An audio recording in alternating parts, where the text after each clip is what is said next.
ራሓ ጁምዓ ሳምንቱን ጠብቆ እነሆ ወደ እናንተ መድረሱን ጀመረ ኦፍ ኮርስ መዝናኛ ነው ለመዝናናት ተብሎ ነው የሚታሰበው እግር ኳስ ምን ነው የሚያዝናናው ተኛው ሲያወሩ ሁሉም ሰሃቦች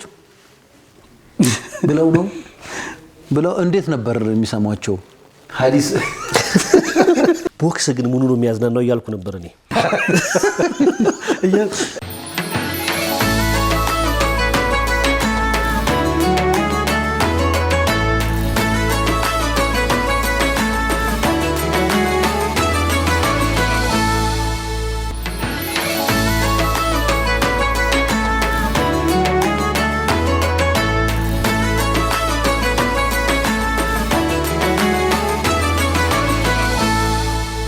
بسم الله الرحمن الرحيم الحمد لله حمدا حمدا والشكر لله شكرا شكرا الحمد لله على إحسانه والشكر له على توفيقه وامتنانه وأشهد أن لا إله إلا الله وحده لا شريك له وأشهد أن محمدا عبده ورسوله صلى الله عليه وعلى آله وأصحابه ومن تبعهم بإحسان إلى يوم الدين أما بعد فسلام الله عليكم ورحمته تعالى وبركاته يا تولداتكم يتكبراتكم بيتسبوچاچن راحة جمعة سامنتون طبقوا انه ودنا انت مدرسون جمره الحمد لله እንኳን ለጁምዓ ደረሰን አደረሳችሁ እናንተንም ጨምራል شكرا حبيبي جزاك الله እንግዲህ ጁምዓ ራሃን ከጀመርና አሁን ኦልሞስት ምን ያህል ጊዜ ሁለተኛ ወርን ጨረስን ግን በጣም ቶሎ ወደ ህዝቡ የገባ ይመስለኛል ምክንያቱም እኔ ሚንበር ላይ የሳሉነክ ላይ በቋሚነት ለ3 አመት ፕሮግራም አቅርብ ያለውና አሁን ሰው የሚያውቀኝ በራሃ ነው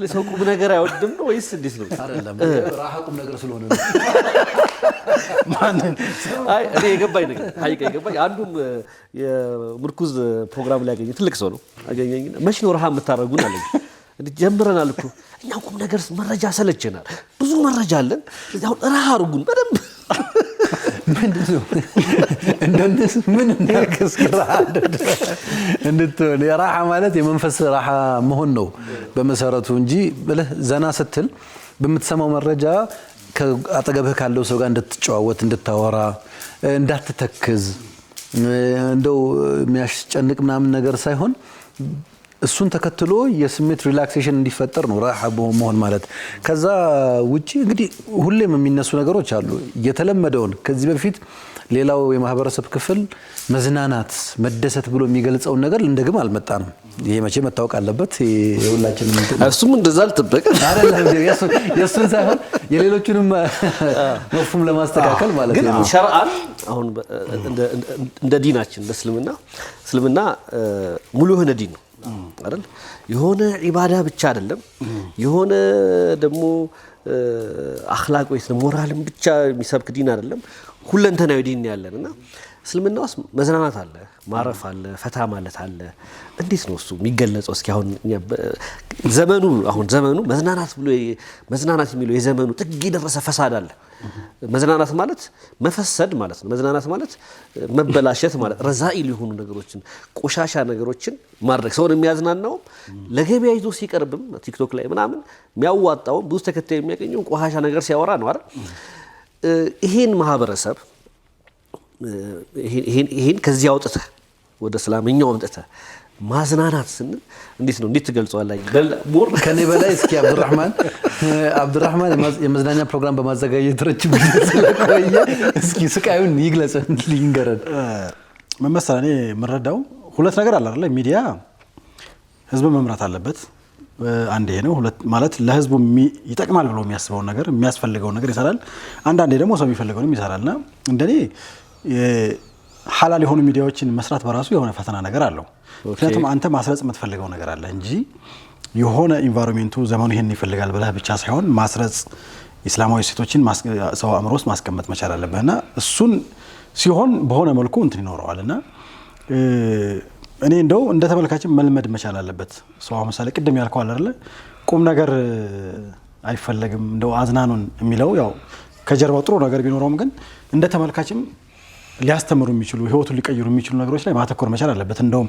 እኛ ዲፋይን ከምናደርገው መዝናናት ይሄ ነው ምናምን ብለን ሁክም ከምንሰጥበት ሰው የሚጠቅመው ነገር ላይ በደንብ ፎከስ ማድረግ በተለይ ደግሞ ወላጆች ልጆቻቸው ምን ነገር ማየት እንዳለባቸው ምናምን ራሳቸው በተግባር ያዩ እንዲዝንባላቸው ወደ ራሳቸው እንዲሄዱ ማድረግ መቻል እንዳለበት ነው ማስበው ግን ግን ቻሌንጅ አለው በጣም የሆነ ሚዲያዎችን አይቶ እነሱን ኮፒ እንድናደርግ ይታሰባል። እነሱ እንድንመስል መፈለግ አይደለም። እንደው ተመልካቾች ትረዱናላችሁ ብለን እናስባለን።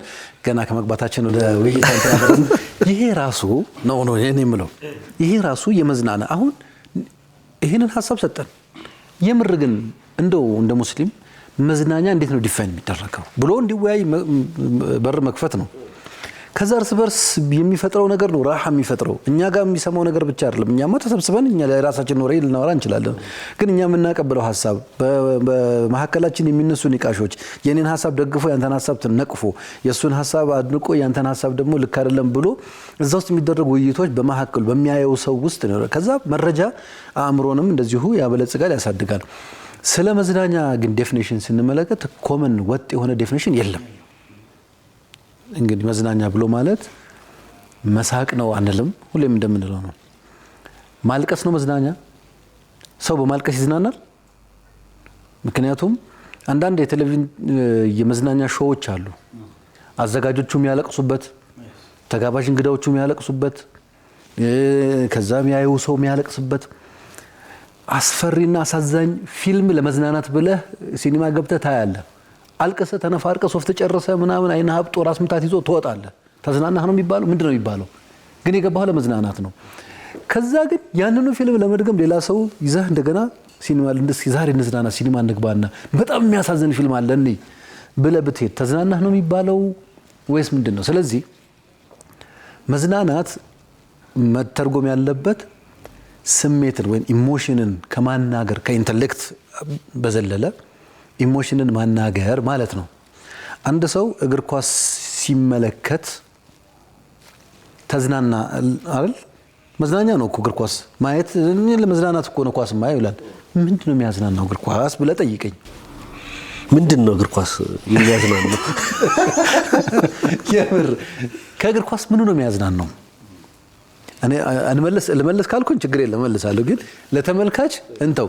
እግር ኳስ ያዝናናል። እንደው እግር ኳስ እንደምሳሌ ነው ያነሳሁት። ብዙ ሰው በዘመናችን በጣም ሚዲያው እድል ሰጥቶ ረጅም ሰዓት የሬዲዮ ፕሮግራም የቴሌቪዥን ፕሮግራም ተሰጥቶ በዜና ሁሌ መጨረሻ ላይ ሳይገባ የማይቀር በጣም ከፍተኛ የሆነ የፋይናንስ ኢንዱስትሪ የሚያገላብጥ ስርዓት ቢኖር የእግር ኳስ ጨዋታ ነው።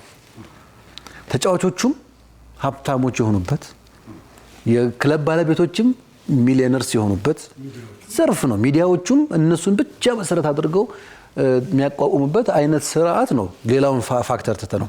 ከመዝናኛ አንጻር ስንመለከተው እግር ኳስ ያዝናናል ወይ? አዎ ነው መልሱ። ምክንያቱም ብዙ ሰው እግር ኳስን የሚያየው ለመማር አይደለም፣ ኤጁኬሽናል አይደለም፣ ስፒሪቹዋልም አይደለም፣ መለኮታዊ ሃይማኖታዊ ምናምን ጉዳይም አይደለም። ምንድን ነው? ኦፍኮርስ መዝናኛ ነው። ለመዝናናት ተብሎ ነው የሚታሰበው። እግር ኳስ ምኑ ነው የሚያዝናናው? እኔ ይህን ጥያቄ ተመልካች ይመልስልን። እግር ኳስ ምኑ ነው የሚያዝናናው? ወይም ደግሞ በእግር ኳስ መዝናናት ሲባል ምን ማለት ነው? ይህን ጥያቄ ተመልካቾች 9282 ላይ ወይም በሁሉም የሶሻል ሚዲያ አማራጮቻችን ላይ እስኪ መልሱ። በእግር ኳስ መዝናናት ለእናንተ ምን ማለት ነው? ሳምንት በደንብ ዲቴል እናወራዋለን። ይሄ በጣም አሪፍ ሀሳብ ነው። በጥቅሉ ነው መዝናናት ራሱ የሚለው ነገር የኳሱ እንዳለ ሆኖ አሁን አንተ እግር ኳስ እያልክ ቦክስ ግን ምኑ ነው የሚያዝናናው እያልኩ ነበር እኔ። ብዙ የምታመጣው ነገር አለ። ራሱ መዝናናት ምንድነው የሚለው ነገር ዲፋይን መደረግ አለበት። እስልምና ውስጥ መዝናናት አለ፣ ፈታ ማለት አለ፣ ግን የተቀመጡ ህጎች አሉ። አሁን አብዱሪ ሲያነሳ የተረዳውት ነገር እስላማዊ መዝናኛ ላይ በጣም ከባድ ነው። ምክንያቱም የምትጠብቃቸው ነገሮች አሉ ማለፍ የሌለበት ሌላው ደግሞ የሚጠብቀው ነገር የለውም። የተቀመጠለት ሐድ ሁዱዶች ምናምን ነገር የሉም። እንደፈለገ ሆኖ ይሰራዋል ያን ነገር። አንተን ሰው የሚያወዳድርህ ከዛ ጋር ነው። እንደውም ትንሽ አንተ እስልምና የፈቀደውን ስላልተለመደ ራሱ በማህበረሰባችን ስላልለመደው ዲኑ ላይ የተፈቀደ ነው የተከለከለም። ያው አንዳንድ ሰው ዲን ሲባል ብዙ ሰው ያለ ይመስለኛል። والله ለምን የተረዳውት ሙተደይንና ዲንና ሙተደይን ይለያያል። ዲኑ የሚፈልገው ሙተደይን ተብሎ የሚገለጸው ሰውዬ እውነት ዲን ማለት ያ ነው ወይ? በቃ አሁን ሐራምና ሐራም ብቻ ዲን ነው፣ አይቻልም፣ አይፈቀድም፣ ሐራም ነው ካለ ይሄ ጥሩ ኡስታዝ ነው፣ ይሄ ጥሩ ሸህ ነው አይነት እሳቤ አለ። በተፈቀደው ራሱ የተፈቀደው ውስጥ ሆነ ራሱ ሲሰራ ሰው የመቆጣት ነገርም አለ፣ የማኩረፍ ነገርም አለ። ተፈቅዷል እኮ ሂደ በመረጃ ቁርአኑን ከፍተ ሐዲሱን ከፍተ የረሱሉን ታሪክ የሷሃቦችን ታሪክ ስትመለከት እኛ ያለንበት የለም። እነሱ እንደዚህ አይደለም እየኖሩ ያሉት። ያም ከመሆኑ ጋር ከባድ ነው ማዝናናቱና ግን ማህበረሰቡ መዝናናት የሚለውን ነገር እንዴት ነው የሚረዳው የሚለውን ነገር ምናልባት አዩብም እንደጠየቀው እግር ኳስ የሚያዩ ሰዎች እሱን ይመልሱ። ሁለተኛ ደግሞ እንደው በምን ትዝናናላችሁ እግር ኳስ መማያው ሊኖሩ ስለሚችሉ በምን ትዝናናላችሁ የሚለውንም አስተያየት ብሰጡ በጣም ደስ ይለናል። ዞሮ ግን ሰዎች የሚያዝናናቸው ነገር ብዙ ነው። በነገራችን ላይ ይሄ በዚህ ተዝናና አይባልም። ያው ዞሮ ወይ ደግሞ አንዳንዱ ሰው የሚዝናናበት መንገድ ለአንተ በጣም ሊገርምህ ይችላል። ይሄ ኪድ ነው እንደ ህፃን ነው እንደ ልትል ትችላለህ። ወይ ደግሞ በጣም የምትላቸው ነገሮች አሉና ሰዎች የሚያዝናናቸው መንገድ ይለያያል። አንዳንዱ መጽሐፍ በማየት አንዳንዱ ቁጭ ብሎ ስልኩን በመነካካት ሊዝናና ይችላል። ትምህርትም እኮ እንዲሁ ከዛ የሚወስደው ነገር እሱ ብትጠይቀው የሚወስዳቸው ብዙ ነገሮች ይኖራሉ። በምን ትዝናናለህ ሲባል በማንበብ፣ በምን ትዝናናለህ ዋና በመዋኘት፣ ብዙ አይነት ምግብ በመብላት የሚዝናና አለ። ኢንጆይ የሚያደርግ ሰው አለ፣ በጣም ኢንጆይ የሚያደርግ ሰው አለ። ግን ይሄ ሁሉ ተሰብስቦ ግን መዝናኛን እንደገና ዲፋይን ስታደርገው እንደ እስላም ደግሞ ሌላ የምታነሳው ነጥብ አለ። አንድ የሚገጥመንኛ ያ በፊት መወዳ መዝናኛ ነው እስኪ ላዝናናችሁ የምን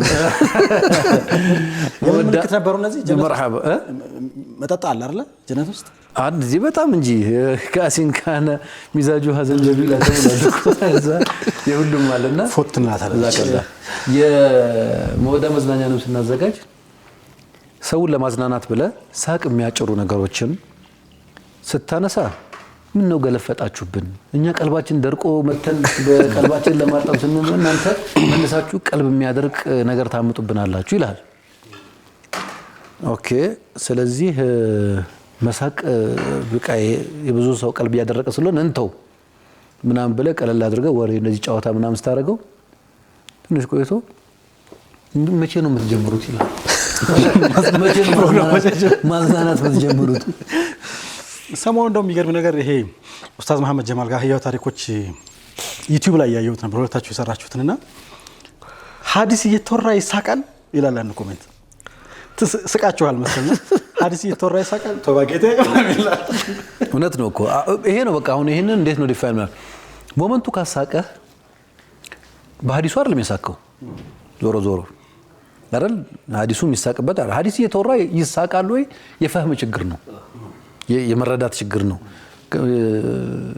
ማለት። ይሄ ማለት መልእክተኛው አለይሂ ሰላቱ ወሰላም ህይወታቸውን በሙሉ ምንድነው ያደረጉት? ሐዲስ ነው የነገሩን። እያንዳንዱ ተግባራቸው፣ ንግግሮቻቸው ሐዲስ ነው። አይስቁም ነበር ሰሃቦች? መልእክተኛው አለይሂ ሰላቱ ወሰላም ሲያወሩ በፍጹም ሁሉም አቡስ ቀምጠሪር የሆነ ፊት ይዘው ነው የሚዞሩት። ቁጭም ያለ መልእክተኛው ያወሩት ነገር ነው ሐዲስ ማለት ነው። ሊኖሩት የተገበሩት ይሰራይቶ ዝም ያሉት። ስለዚህ መልእክተኛው ሲያወሩ ሁሉም ሰሃቦች ብለው እንዴት ነበር የሚሰሟቸው? ሐዲስ ለማንኛውም ተመልካቾች የእናንተንም ስሜት እስኪ እንስማው። ራህ ጁማ ነው የተከታተላችሁ ያላችሁት። አዩብ አደም፣ ፉአድ አደም እና አብዱራህማን ጣሂር ፕሮግራሙን እየመራን ከእናንተ ጋር ቆይታ እያደረግን ነው። መዝናኛውን እንደው ችግር የለም በደንብ እንዝናናበታለን። ፉአድ ያነሳው ርዕስ ጥሩ ነው። ኢንሻአላህ መዝናናት ማለት እንዴት ነው ባይሆን አሁንም እኔ ጋር አእምሮ ላይ የቀረው እንዴት ነው ሰው በቦክስ የሚዝናናው እያልኩ እያሰብኩ ነበር። ስለ ቦክስ በኋላ ከአፍታረፍት ከፕሮግራም በኋላ ስንመለስ አንድ ሁለት ነጥቦችን ማንሳት ፈልጋለሁ። በተለይ ሪሰንትሊ ደግሞ አንዳንድ ሶሻል ሚዲያውም ላይ እየተነሱ ያሉ ነገሮች ስላሉ እሱን እናነሳና እንጠይቃለን። መልካም ፕሮግራም ጋብዛችሁ ለተመልካቾች መልካም ነው። ሰዓቱ የራህ ጁማ ነው። እንግዲህ አብራችሁን ቆይታ ያደርጋችሁ ስለሆነ ከልብ እናመሰግናለን። ራህ የሆናችሁም ደግሞ እንደሆነ እርግጠኞች ነን።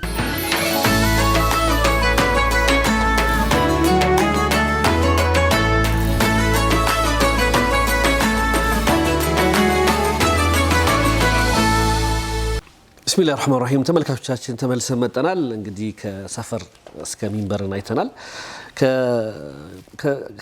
ከሰፈር እስከ ሚንበር ከማየታችን በፊት እያነሳን የነበረው ስለ መዝናናት ነበር ስናነሳ የነበረው። በተለይ ሰዎች ምን ያዝናናቸዋል የሚለው ነገርና መዝናናትስ ምንድነው የሚለው ነገር በስፋት ኢንሻአላህ ሌላ ቀን እናወራበታለን። አይ ቦክስን እንዴት ታየዋለህ? ቦክስ ሐቂቃ እንዴት ያዝናናል? እንዴት ያዝናናው? ቅድም ኳስ ያልኳል። አንድ ጓደኛ ነበረኝ ኳስ አይገባውም። ስለ ኳስ ስናወራ ራሱ ይበሳጫል። ምን በአንድ ኳስ ይጣላሉ የሚል ሐሳብ አለው እሱ 11 ሰው ለሁሉም አንዳንድ ኳስ ይሰጣቸውና በቃ ያ ነገሩን ካለመረዳት አይ ስለ ቦክስ ስናነሳ በአጠቃላይ ይሄ ቦክስ ብቻ ሳይሆን በዛ በስፖርቱ ቋንቋ የንክኪ ስፖርት ይሏቸዋል። የንክኪ ስፖርት ማለት ሰውነትን በመምታት እንትን በማለት የኦሎምፒክ ስፖርት እስከመሆን ድረስ ደርሷል። በእስልምና አንድ መርህ አለ። የመጀመሪያው ነገር ያው ፊዚካል ላ ضرر ولا ضرار አንደኛው ነው። መጉዳትም መጎዳዳትም የለም። አንድ ሰው አንድ ቦክሰኛ ሁለት ቦክሰኞች በሚጣሉበት ጊዜ በእርግጠኝነት ይደበደባል አይደል? መድማት አለ፣ የአፍንጫ መሰበር አለ፣ የአይን ቅንድብ መተርተር አለ፣ ጆሮ እንትን መደረግ አለ። በፈቃደኝነት ሰው እንዴት ነው እንደዚህ ማድረግ ያለበት? ሰው የሰው ልጅ ፊት በተለይ ደግሞ ይሄ ፊት የሚባለው ነገር የተከበረ ነው በእስልምና አቋም ማለት ነው። እና የተከበረ የሰው ክልክል ነው። ፊትን በጥፊም በምን ልጆችም መምታትም ክልክል ነው። እንኳን ቦክስ ተጋጥመ ደግሞ ነጥብ የሚቆጠርልህ የሰውየውን ፊት በመታው መጠን ነው። አጠቃሁ የሚባለው ሲያርፍ ነው ማለት ነው። እስልምና የሚከለክለው ነገር ባደረግከው መጠን ነው አንተ እንትን የምትደረገው። ነጥብ የሚቆጠርልህ ባለ ሀብት የምትሆነው አሸናፊ የምትሆነው ቤልት የሚሰጥህ ምን የሚደረገው የሰውን ፊት በደበደብከው ሰውየውን እጅ እንትን ባደረግከው መጠን ነው። እና ይሄ ሮንግ የሆነ የስፖርት አይነት ነው በእስልምና ከማይፈቀዱ ክልክል ከሆኑ ልክ ነው። ሌጀንደሪ የሆኑ ቦክሰኞች ሙስሊም ቦክሰኞች አሉ እንደነ መሐመድ አሊ ሰላም እኮ የነርቭ ችግሩ ህመሙ የመጣው በቦክስ ከደረሰበት ጥቃት በብዛት ብዙዎቹ እንደዛ ድብደባው አንዱ የሚያመጣው ነገር አለ። ማይክ ታይሰን ስቲል አሁንም በቦክስ ኢንዱስትሪ ነው ያለው። ትልልቆቹ አሁንም በእምነታቸው ጠንካራ የሆኑ ግን ደግሞ በስፖርቱ ላይ የሚገኙ የዳጊስታኖቹ እነ ኸቢብን እነ ኢስላምን እነ ሐምዛ እነዚህን ሁሉ እንዴት ነው የሚታሰበው ብለን ስንል ድብድብ መልካም ነገር ተደርጎ ሰዎች ገንዘብ እያወጡ እየከፈሉ መደባደብና የሆነን ሰው በመጉዳት የሆነን ሰው እጁ ስለሰበርከው እግሩን ስላደረግከው and you become hero አይነት እንትን በእስልምና ተቀባይነት የለውም። እንደ ስፖርትም ማለት ነው። ነፃ ትግል ማለት የትግል ስፖርት ነበረ፣ በሰሃቦችም ዘመን ነበረ። የትግል ስፖርት ማለት መጉዳት አይደለም። ላይክ ሰውየውን ኤግዞስት ማድረግና ትግል ሰውነትን እንትን ማድረግ ነው። ቀድሞ መጣል እንትን ማድረግ ነው። ሰውየው ላይ የተለየ ጉዳት እንዳይደርስ ከመጠንቀቅ ጋር አሁንም ህጎች አሉ። በይዘው እንደ ስፖርቶቹም ላይ ለምሳሌ በአንዳንድ ስፖርቶች በቤር ሃንድ በባዶ እጅ ለምሳሌ እንትን አታረግም። አጥንትን ሲያገኝ የሚፈጥረውን ጉዳት ለመቀነስ ተብሎ በጓንት ይደረጋል። ከዛ የሆኑ ቦታዎችን በተለየ መልኩ መምታት አይቻልም። ለምሳሌ ብልት አካባቢ እንደዚህ እንትን መምታት አይቻልም እና ይባላል። ግን ዞሮ ሰውየውን የተከበረውን ማንነቱን ፊቱን እየመታህ እየደበደብከው እንትን ማድረግ ያኔ በእስልምና ተቀባይነት የለውም። እና በእስልምና ተቀባይነት የሌለውን የስፖርት አይነት እያዩ መዝናናትስ እንዴት ይታያል ነው። ስለዚህ ይሄ ነገር በደንብ አንድ ነገር ልጨምር። ምናልባት ቦክሱም እንዳለ ሆኖ ጥፊም አይታችሁ ታውቃላችሁ? የጥፊ ውድድር አለ። በጣም የሚዘገን ነው። የሆነ ነገር እንደ አመድ የሚመስል ነገር ተቀብቶ በአንድ ጥፊ ምናምን ሰዎች አዙሯቸው ሲወርቁ እናያለን። በጣም የሚያስፈራ በቃ እና የጥፊ ስፖርት ማለት ክብር ስለሰጥ ማለት ስሙን የንክኪ ስፖርት ምናምን ብለህ ስሙን ስለቀየርክለት ልክ ይሆናል ማለት አይደለም። ሰውን በመጉዳት የሚገኝ ምንም አይነት ዝናም ገንዘብም ምንም ነገር በፈቃዱ ቢሆንም ሰውየው ደብድበኝ ብሎ መደብደብ እኮ አይቻልም አይደል? ሰውየው ግደለኝ ብሎ ተገሏል አይባልም እኮ። ስለዚህ እስልምና መዝናናት በጥቅሉ ዲን ኢስላም ላይ ያሉ ማንኛውም ስፖርታዊ እንትኖችም መዝናናቶችም ደዋዊጦች አሏቸው። ዝም ብሎ የሚፈቀድ ነገር የለም። ሸሪዓው ያስቀመጠው መርሆች አሉ። እነዛ መርሆች ጋር ግምት ውስጥ ገብቶ ነው ይፈቀዳልም አይፈቀድንም ነው። ስለዚህ ቦክስ የጥፊ ምናምን ያልናቸው ነገሮች ሊከለከሉ ይችላሉ ማለት ነው። እንደውም የሳሉነክ ላይ ሸኻችንን ብጠይቅልን ጥሩ ነው። የቦክስ ስፖርት አሉ ደግሞ እኛ ሀገር ላይ በስፖርቱ እኛም ስናልፍበት አለ። ግን አላማው ሰውን ለመደባደብ አይደለም። ሁለት ነገር ነው። የመጀመሪያው ፊዚካል ጤናህን ለመጠበቅ ነው። ስፖርተኝነት ጤና መጠበቅ ስለሆነ ማለት ነው። ሁለተኛው ራስን መከላከል ነው። አታክ ለማድረግ ለማጥቃት ለማድረግ ምናምን አይደለም። ውድድሮቹ ምንም እንኳን የኦሎምፒክ የድብድብ ስፖርቶች ምናምን ተብሎ ይሄ ድብድብ አይባልም፣ ስሙ ፋይት ቢሆንም ግን የሚባለው ውድድር ነው። ስም መቀየር በራሱ ምንም የሚያመጣው ነገር የለም። እንቅስቃሴውን አይተን ነው እንደዛ ነው አይተን ነውና ስለዚህ የምንዝናናበትን ነገር በዛ ነው እንትን እግር ኳስ ዋና ስፖርቱ ዋና ለምሳሌ እግር ኳስ ላይ አንድ ሰው እግሩን ተመቶ ቢወድቅ እና ቢጎዳ ስለሚጎዳ እግር ኳስም ሐራም ነው ወይ ብላ አትጠይቀኝም። ምክንያቱም ለመጉዳት አይደለም የምትሄደው ኳሷን ነው የምትፈልገው። ግን ኳስ ላይ እያታለለ ነው ይባል ማታለሉ ሸሪዓ እቺ በጣም ደስ የምትላስ ምናልባት ሰሞኑን ኢሳቅ ዘውዱ በሱ ጉዳይ የተወራ ነው። ምናልባት እንግዲህ ባለፉት ሳምንታት ማለት ነውና ከአርት ጋር የተያዘ ነው። እዛ ላይ አንድ የሚለው ቀልድ አለ እኮ ሰውየው ኳስ ይዞ ይስታል ማለት ነውና ጎል ነው ይላል ኢሳቅ። ዳኛ እንትን ነው ሼክ ሆኖ ዳኛ ነው። በቃ ዋናው ንያ ነው ይላል። ቦሪ ቢወጣ በንያው ወደ መዝናኛ ዝሮ ስንመጣ ኢንሳይክሎፒዲያ የሚባለው የእንትን ምንድነው የሚለው ሰው መዝናኛ ማለት የቴሌቪዥን በተለይ መዝናኛ ሰዎች ቁጭ ብለው ሪሞት ሳይቀይሩ ማየት ከቻሉ ከወደዱት መዝናኛ ነው ማለት። ይሄ በጣም ሰውነት እንቅስቃሴ ኑሮ በጣም ስለሳቀ ምናምን አይደለም ወይ ቅድም አዩ የሚሰናሳ የነበረ ነገር አለ እስከማለስ ለቀስ የሚደርሳለና ዙሮ ሰዎች እንደሚያዝናናቸው መንገድ ሊመርጡ ይችላሉ። ብዙ ጊዜ ጋዜጠኞች ወይም ደግሞ ፕሮግራም የሚመሩ ሰዎችም ሲጠየቁ አናይምና ወደ ራሳችን እስኪ መምጣት እንችላለን። ልጆቻችን እንዴት ነው የምናዝናናው? የውጩ እንዳለ ሆኖ የውጩ ልንሸፍን የምንችልበት መንገድ ይኖራል። መዝናኛ ቦታ መሄድ በራሱ ጊዜ ይፈልጋል። የሆነ የራሱ እንትን አለውና በምን መልኩ ቤተሰቦቻችን እናዝናናለን? በቀኝ እንጀምር ወይስ በግራ እንጀምር? በቀኝ ላፍጥሉ በቀኝ እንጀምር ወሎ ካላ ላፍጥሉ ቢለሰር በቀኝ መጀመር ቀኝ ማን አንተ ነህ ካንተ ከሱኩ ነው ጥያቄሽ ተሞክሯችን አንፃር ኦፍ ኮርስ ልጆችን ማዝናናት ብዙ አይነት መንገድ አለ። በዋነኝነት ግን ፊዚካል ኢንጌጅመንት ያለው ነው። ለምሳሌ እኔ ፐርሰናል ተሞክሮ ሳር ከልጆች ጋር አቅም በፈቀደ በመላፋት ቤት ውስጥ በመሯሯጥ ትንንሽ ነገሮች ላይ እንትን በማድረግ ከዛ አእምሯቸው ለየትኛው ክፍላቸው ዲቨሎፕመንት ያግዛል የሚለውን ያሰብክ ማለት ነው።